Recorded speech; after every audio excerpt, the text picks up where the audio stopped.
Welcome back, Christian here. Lucky's in the bathroom hanging out, and this is my first look at Week 5 of the NFL DFS season on DraftKings.com. We're going to start off at defense. We're going to be looking to play the Dallas Cowboys once again this week. They performed pretty well for us last week. I was very impressed with their pass rush and their ability to get after the quarterback. That is what causes the turnovers. The Cowboys have 2 interceptions in each of the 4 games.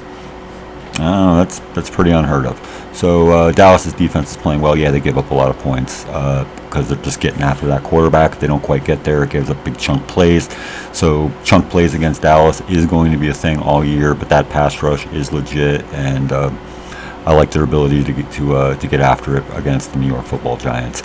As far as the early slate defense goes, that's going to be a lot trickier. I didn't like anything I saw. So we're just going to go to the default setting of 2,500. Cincinnati Bengals against the Packers. I know it stinks, but this is just kind of how we're approaching it at this stage of the game.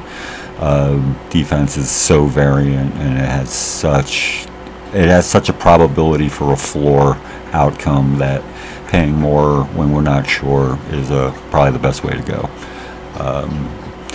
Moving on, quarterback. Quarterbacks are going to be, they're quarterbacks. Patrick Mahomes is going to be our early quarterback more than likely. Why not?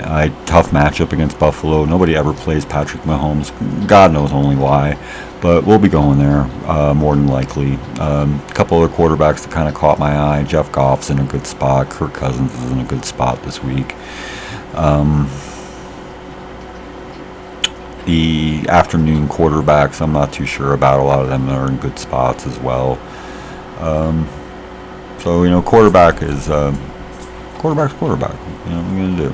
What's important is what we put around the quarterbacks, and we're definitely going to be putting it's Derrick Henry week again, boys and girls. Go get them, lock them, load. We play Derrick Henry on the road every time. That's how you do it. We fade him at home. We play him on the road. We play him against soft matchups. We play him against good matchups, but on the road. At Jacksonville, he's going to get his work. Hopefully he gets a little help. It'd be nice if A.J. Brown was back. That actually would help his cause out a bunch.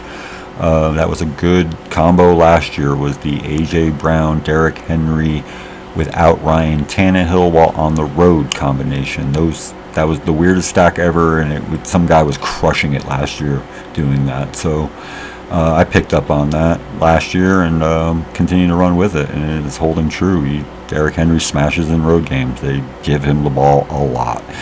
Christian McCaffrey, we are going to squeeze him in this week as well. We should be able to find the versatility in our salaries this week to get there. Lots of things at wide receiver where we don't even have to get crazy. We can definitely get a lot of these high volume, high upside guys in there this week. Christian McCaffrey just under Derrick Henry. I think it's 9,500 or whatever. So we're going to be spending a lot at running back this week, and we're going to get our 50 touches out of them. And I'm going to like my chances. I expect McCaffrey's workload will probably be diminished by about 20% as far as touches go. I could see him maybe getting a little bit of a break. Obviously, they don't want to break him, so they already broke him once. Don't want to break him again. I blame Thursday Night Football for that, and because of that, we all didn't get to watch Christian McCaffrey play football for a couple weeks because Thursday Night Football. Anyway. My rant, I hate Thursday Night Football. You all know that if you watch the videos. And if you know me, I can't stand it. It's almost as bad as fucking London football games, which that's a thing this week, folks. Watch out for your Jets and your Falcons. I think that's the only London game there is this week. The fact that such a thing exists is bizarre, but I think we're all used to it by now. And I don't think they did them at all last year. I'm pretty sure they didn't. So, maybe it's something. It's Jets, Atlanta. Those are 2 teams we'd love to look at. They're always worth a look week to week because they give up fantasy points in bunches, and they both have live players. So it's kind of like, what are you gonna do? It's probably gonna rain there on top of it. So let's make it even worse. Anyway.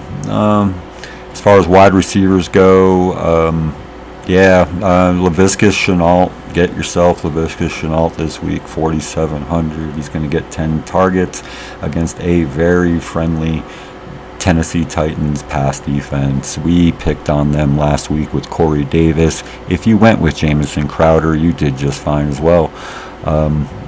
So there's no reason not to go. Laviska Shenault, way too cheap. 4,700. Go get yourself Shenault. Obviously, Matt makes Marvin Jones in play as well. We always like Marvin when he's going to be busy. He will be busy this weekend.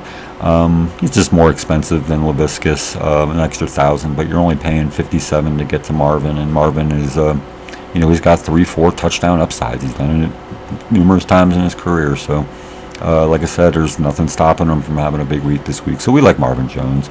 I guess in correlation, we also like Lawrence. Trevor Lawrence, the rookie, might have a good game. Like I said, Zach Wilson got off on Tennessee's defense last week, so there's no reason why Trevor Lawrence can't really get something going, especially if Derrick Henry can get him ahead early. And you all know how football works. So. Another name that popped early for me is Hunter Renfrow. Not a super dynamic player, as we know, but he has been the most consistent receiver for the Raiders. Can't even remember who the Raiders were playing off the top of my head this week, but I like the matchup. So, if Hunter Renfrow is going to have 7 highly efficient targets and score 14, 15 fantasy points without a touchdown, it's pretty attractive at 4,600. So we're gonna be keeping an eye on Hunter Renfrow. He's gonna be probably he's gonna be looking to make the cut this week. Beyond that, I really don't have anything much to go off of. I gotta wait on obviously injuries gotta sort out. There's players that I want to play this week that just don't look like they're going to be at 100%. And so we're going to try to avoid that. We're going to check some weather. And we're going to see how these injuries shake out. If anybody can help me out with tight end, who do you like at tight end this week? I'd love to hear it. Shout out who you think the top smash tight end's going to be. Throw me out a couple so in case I have to cover different slates. But geez, help me out. I don't know. So anyway, that's the first look for week 5. I don't think I've missed anything at the moment.